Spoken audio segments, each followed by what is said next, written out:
Hi everyone, how are you? I am Vikas Kumar from Guideline Chemistry Classes. तो बच्चों last class में मैंने जो आपको कमिटमेंट किया था कि मैं ऑक्टाहेड्रल वॉइड्स और टेट्राहेड्रल वॉइड्स से रिलेटेड कुछ क्वेश्चंस जो है मैं आपको समझा दूंगा जिससे वो आपके कंसेप्ट क्लियर हो जाएंगे। ठीक है, तो उसी कमिटमेंट को पूरा करने के लिए हम जो है आपके सामने ये 4 क्वेश्चंस जो है हमने लिखे हैं और इस 4 क्वेश्चंस को आप समझो कि आप कैसे सॉल्व करोगे। और मैंने आपको भी बताया था कि मैं उसका एक बहुत ही सिंपल ट्रिक बताऊंगा और जिस ट्रिक की हेल्प से आप वॉइड से रिलेटेड क्वेश्चंस से आप कंपाउंड के मॉलिक्यूलर फॉर्मूला को लिख सकते हो। ठीक है बाबू, तो देखो पहला जो क्वेश्चन है, फर्स्ट जो क्वेश्चन है कि a compound is formed by 2 elements x and y। एक कंपाउंड है जो 2 एलिमेंट से बन रहा है x और y से, and atom y makes CCP and atoms x occupy all the octahedral voids. What is the formula of the compound. देखो ये क्वेश्चन है, ऐसे बहुत सारे क्वेश्चन है, अभी आपको और भी बहुत सारे क्वेश्चन का हम डिस्कशन करेंगे। तो सबसे पहली बात कि मैंने कुछ आपको कंसेप्ट बताया था कि जो है थोड़ा सा हम लोग कुछ रिकैप चलेंगे। 4 स्फीयर से मिलकर क्या बनते हैं, टेट्राहेड्रल वॉइड्स, एंड 6 स्फीयर से मिलकर क्या बनते हैं, ऑक्टाहेड्रल वॉइड्स। ठीक है बाबू, तो यहाँ से बन गया ऑक्टाहेड्रल वॉइड्स। ठीक, तो टेट्राहेड्रल वॉइड्स, ऑक्टाहेड्रल वॉइड्स, और ये दोनों वॉइड्स जो है ना वो डिपेंड करते हैं स्फीयर्स पे। Let the number of spheres be X. मैंने आपको बताया था कि जितने भी वॉइड्स बनेंगे वो उस कंपाउंड में उसके नंबर ऑफ एटम्स यानी स्फीयर्स पर डिपेंड करेंगे। तो अब किसी कंपाउंड में कितने एटम्स है कितने स्फीयर्स हैं वो तो आपको भी किसी भी स्ट्रक्चर के लिए गिवन है नहीं, तो आप क्या करोगे उसको x मान लोगे, और x मानने के बाद ठीक है नंबर ऑफ ऑक्टाहेड्रल वॉइड्स जो होते हैं जो जनरेट होता है उसको हम क्या कहते हैं x, और जो नंबर ऑफ टेट्राहेड्रल वॉइड्स इसके बारे में हमने आपको लास्ट क्लास में आपको बता दिया था और वो होते हैं 2x।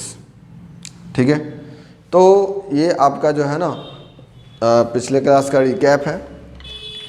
ठीक है, और अब जो है हम लोग इसी x और 2x को लेते हुए याद रखेंगे ऑक्टाहेड्रल वॉइड्स क्या होंगे x एंड टेट्राहेड्रल वॉइड्स क्या होंगे 2x। तो इसी x और 2x को लेते हुए हम लोग जो है इस सारे क्वेश्चंस को सॉल्व कर लेंगे। ठीक है, तो चलो यहाँ ध्यान दो।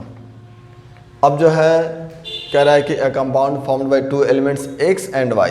यहाँ x और y है आपके पास, तो आप क्या करो कि सबसे पहले यहाँ x और यहाँ y दोनों लिख दो। देखो ये ट्रिक है, ट्रिक के थ्रू आप बना सकते हो, सिंपल तरीका है। Atoms y makes CCP। ये CCP क्या होता है, क्यूबिक क्लोज पैक स्ट्रक्चर होता है। ठीक है, and atoms x occupy all the octahedral voids, यानी कि ये जो है ना वो ऑक्टाहेड्रल वॉइड्स को ऑक्यूपाई करता है। ठीक है, तो आप समझो कि 2 एलिमेंट्स है x एंड y फॉर्म किया CCP और x ऑक्यूपाई किया। चूँकि बिना अरेंजमेंट बनाए हुए किसी भी स्ट्रक्चर का आप उसमें तो वॉइड्स को रिप्रेजेंट कर नहीं सकते हो, तो किसी एक एलिमेंट्स के द्वारा जो है CCP स्ट्रक्चर बन रहा है। अब जो है ये CCP स्ट्रक्चर है या फिर HCP हो या फिर FCC हो, कोई भी हो, ठीक है, तो उस स्ट्रक्चर्स को बनाने के लिए हमें स्फीयर्स की ज़रूरत पड़ती है। तो क्या आपको इस क्वेश्चन में कहीं नंबर ऑफ स्फीयर्स गिवन दिए गए हैं, तो बिल्कुल नहीं दिए गए। तो आप क्या करोगे उस चीज़ के लिए आप इसको कि कहोगे कि हम जो है x मान लेंगे। ठीक है, CCP स्ट्रक्चर्स को बनाने में जितनी भी स्फीयर्स का रिक्वायरमेंट हो रहा है ना आप उसको x मान लोगे। ठीक है, अब आपको नंबर ऑफ स्फीयर्स भी पता चल गया। जब नंबर ऑफ स्फीयर्स पता चल गए तो यहाँ से आप इसको x कहोगे। ठीक है, तो अब ये बताओ कि x और x मिल गया, x इज टू y। ठीक है, क्या होगा x इज टू x, ये कट जाएगा 1:1, यानी कि फॉर्मूला क्या हो गया, मॉलिक्यूलर फॉर्मूला XY। ठीक है, formula of the compound. I hope कि क्लियर है, ये आपके कंपाउंड के फॉर्मूला हो गए। तो सिमिलरली अब जो है, अब देखिए यहाँ जो क्वेश्चन सेकंड है इसको भी हम लोग उसी तरीके से बनाएंगे। कह रहे हैं कि atoms of elements B form HCP lattice, ये HCP लैटिस बना रहा है, and those of the elements A occupy 2/3 of tetrahedral bonds. What is the formula of the compound formed by elements A and B. तो आपके पास elements कौन कौन से हैं बाबू? दो एलिमेंट्स हैं, ए है और बी। बी क्या बना रहा है? तो बी आपका HCP लैटिस बना रहा है। और ए क्या बना रहा है? ए क्या कर रहा है? तो 2/3 ऑफ टेट्राहेड्रल बॉन्ड्स को ऑक्यूपाई कर रहा है। इतना बात क्लियर हो गया। अब जो है देखो यहाँ से सिंपल है कि अगर बी HCP स्ट्रक्चर बना रहा है तो बी के कितने एटम्स जो हैं वो स्ट्रक्चर बनाने में यूज़ किए गए, तो आपको तो मालूम है नहीं। आप क्या करोगे, इसको x मान लोगे, ठीक है। उसके बाद यहाँ से ए जो है, अब 2/3 ऑफ, हमने आपको बताया था कि अगर स्फीयर x हैं तो बॉन्ड्स क्या होंगे? टेट्राहेड्रल बॉन्ड्स 2x होते हैं। तो ये हो जाएगा 4x/3 और ये हो जाएगा x, ठीक है। अब जो है यहाँ से A/B का रेशियो निकालोगे, 4x/3:x, ठीक है। यहाँ से 4:3 A4B3, ठीक है। ये आपके क्या हो गए? फॉर्मूला हो गए। 4x, चूँकि x आपने स्फीयर लिया था तो टेट्राहेड्रल बॉन्ड्स क्या होंगे? 2x, और ये 2 जब 4x/3 तो ये A4B3, ठीक है बाबू। यहाँ भी आप देखो कुछ उसी प्रकार से है। कह रहा है कि in naturally occurring corundum the oxide ions forms hexagonal close packing and aluminum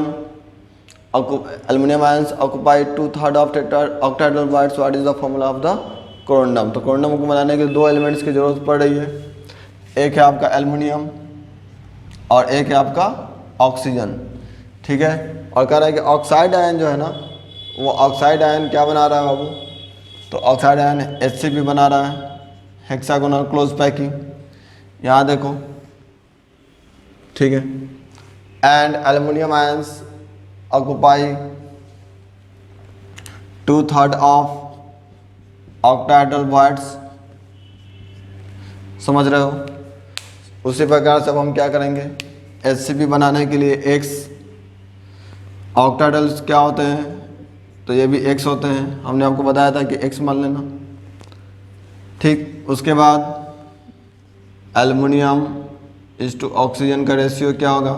तो ये हो जाएगा 2x/3:x, ये कैंसिल, 2:3, क्या फॉर्मूला हो जाएगा? Al2O3, समझ गए। तो यहाँ पे एल्युमिनियम ऑक्साइड का एक फॉर्मूला हो गया, समझे कि नहीं। यहाँ भी देखो, ये जो है फोर्थ क्वेश्चन कह रहा है कि compound forms hexagonal close pack structures, what is the number of bonds in 0.5 mole of it and how many of this are tetrahedral bonds.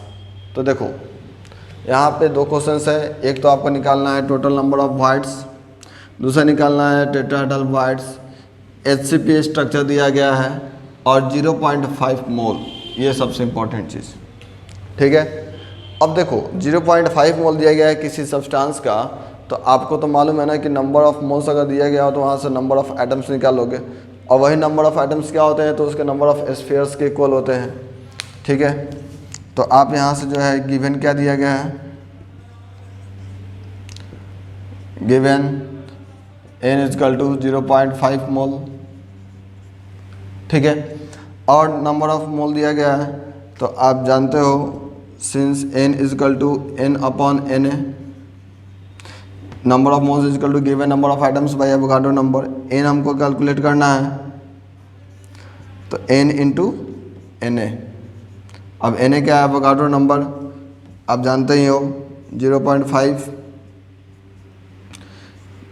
6.022 into 10⁻23, ये हो जाएगा 3.011 इंटू 10⁻23 एटम्स।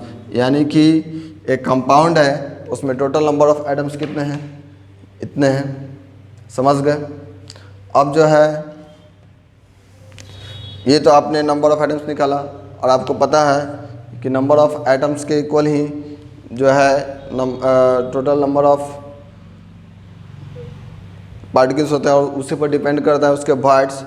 तो आप जानते हो कि टोटल बाइट्स 2x होते हैं और ऑक्टेटल बाइट्स x होते हैं। तो टोटल नंबर ऑफ बाइट्स क्या हो जाएंगे बताओ।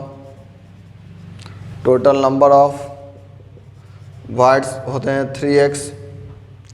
ठीक है, तो आप यहाँ से 3 इंटू 3.011 इंटू 10⁻23, ये हो जाएगा 9.033 into 10⁻23 bytes. Total number of bytes इतने हो गए।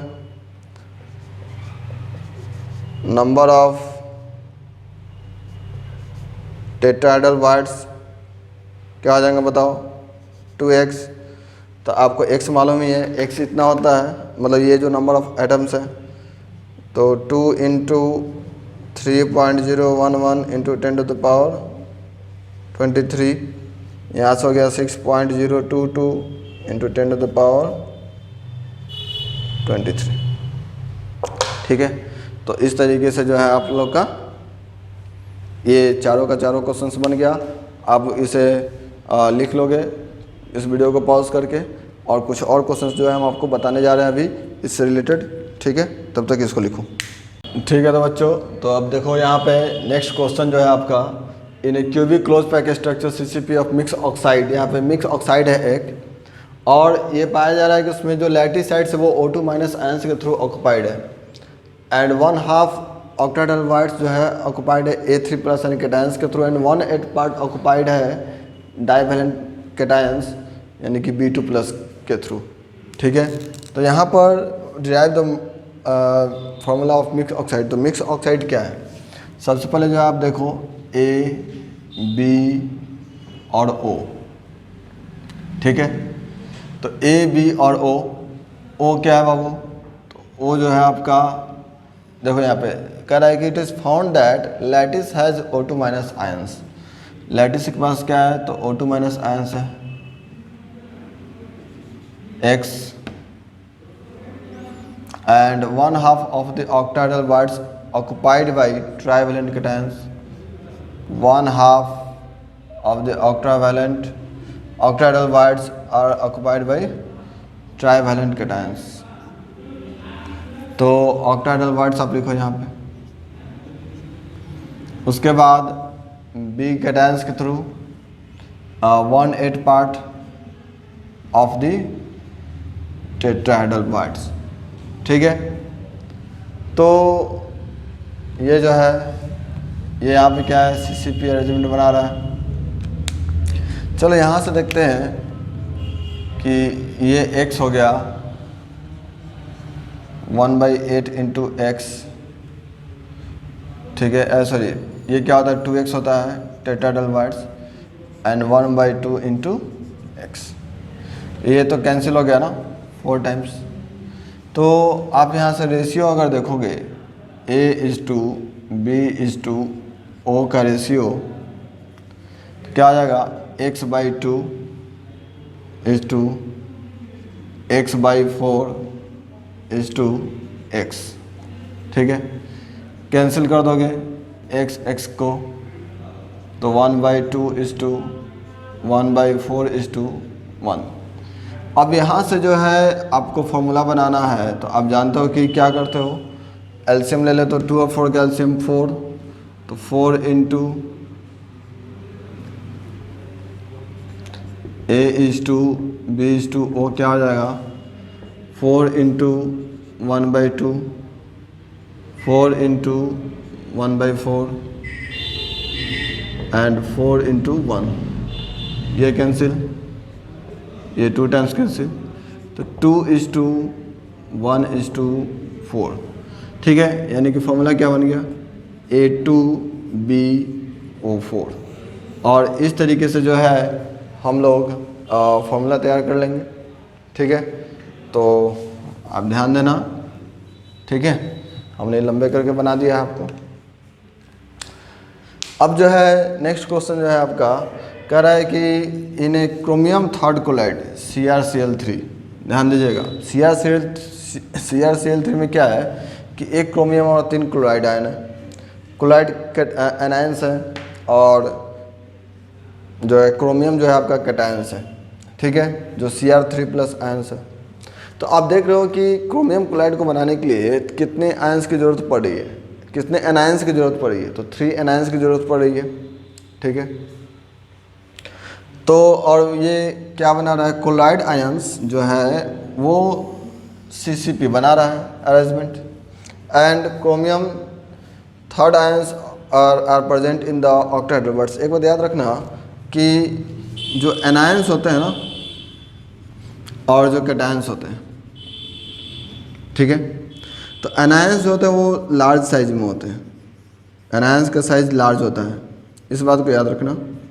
कैटायन का साइज स्मॉल होता है। तो अब बताओ कि जो अरेंजमेंट बनेगा वो किसके अकॉर्डिंग बनेगा, एनायंस के थ्रू बनेगा या फिर कैटायंस के थ्रू, जिसका साइज बड़ा हो। जैसे कि मान लो कि आपको लड्डू के दाने, लड्डू दे दिए गए हैं, लड्डू का साइज थोड़ा बड़ा है, और गुल मिर्च है, ठीक है, तो गुल मिर्च है। तो अब ये बताओ कि अरेंजमेंट किसके द्वारा बनेगा और आप किसको किस में भर सकते हो। क्या आप गुल मिर्च को सबसे पहले फिल कर दोगे और उसके बाद उसमें लड्डू भरोगे, कि आप पहले लड्डू को पहले अरेंज कर दोगे। तो लड्डू को जब अगर आप अरेंज करते हो और उसके बाद उसमें आप गुल मिर्च डालोगे तो आप देखोगे कि जितने भी वैकेंट स्पेस हैं उन सभी वैकेंट स्पेस को वो क्या करेगा, फुलफिल कर लेगा। तो फुलफिल करने से वो क्लोज पैक स्ट्रक्चर बना लेगा। तो जिसका साइज स्मॉल होता है ना वही चला जाता है वॉइड्स में। कहाँ चला जाता है, वॉइड्स में, ठीक है। और स्ट्रक्चर किसके थ्रू बन रहा है, एनायंस के थ्रू, ठीक है। तो अब एनायंस के थ्रू आपको नंबर ऑफ एटम्स मिल जाएंगे, ठीक है। तो यहाँ से आप देख रहे हो कि यहाँ से आप लिख सकते हो कि इन CCP अरेंजमेंट, पहले आप इस क्वेश्चन को पढ़ो, ठीक है।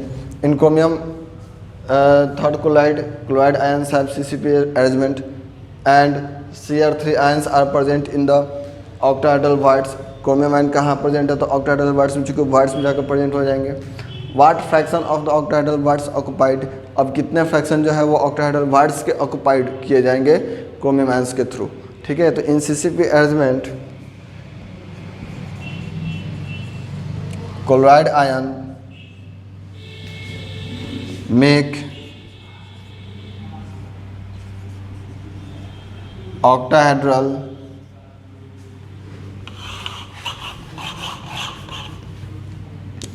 and tetrahedral voids, ठीक है। अब ध्यान दो,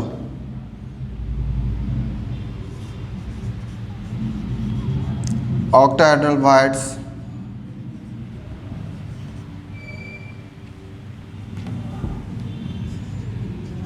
generate by Cl minus ion is equal to 3। अब ये 3 कैसे, तो एक क्रिस्टल में उसके मॉलिक्यूलर फॉर्मूला 3Cl है और 3 क्लोराइड आयन है, और ऑक्टाहेड्रल voids क्या होते हैं कि उसके इक्वल होता है, तो 3 हो जाएंगे। और टेट्राहेड्रल voids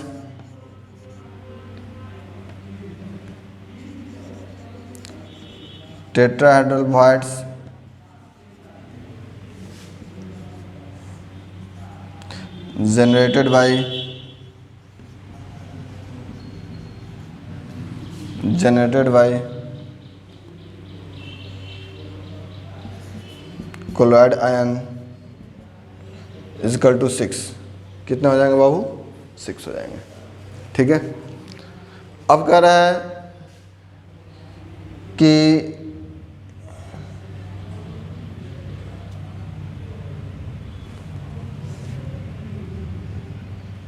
अब यहाँ पे ये तो आपको पता चल गया ना। अब number of chromium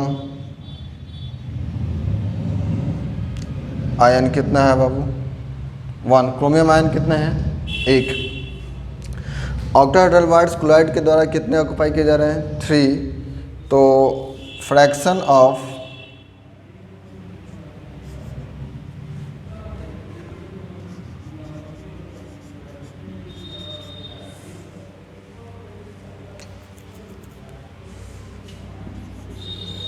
octahedral void occupied by Cr3 plus ion is equal to 1/3। Cr3 plus ion क्या आ जाएंगे? 1/3। देखो ऑक्टाहेड्रल वाइड्स क्लोराइड आयन के कितने हैं? 3 है। और यहाँ से ऑक्टाहेड्रल वाइड्स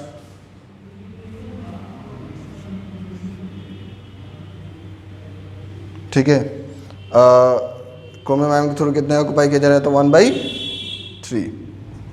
ठीक है, ये चीज़ तो आपको समझ में आया। उसके बाद जो नेक्स्ट क्वेश्चन कर रहा है कि what fraction of total number of wides is occupied. तो टोटल नंबर ऑफ वाइड्स कितने हो जाएंगे बताओ? टोटल नंबर ऑफ वाइड्स क्या आ जाएंगे बताओ? ऑक्टाहेड्रल वाइड्स ऑक्यूपाई कितना जनरेट हो रहा है? 3। और tetrahedral void 6 is equal to 9। ठीक है, तो fraction of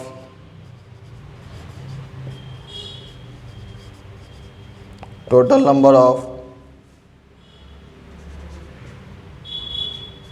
voids occupied is equal to 1/9। और इस तरीके से आपने ये जो है ये आपका एक आंसर हो गया पहला का, ये आंसर हो गया दूसरा का। और इसी के साथ जो है आपका ये जो है मैंने जो भी इम्पोर्टेंट क्वेश्चंस हमको दिखे हमने आपको हर टाइप के क्वेश्चंस को सॉल्व करा दिया। अब जो है आप लोग इसको अच्छे से एक बार प्रैक्टिस करोगे खुद से।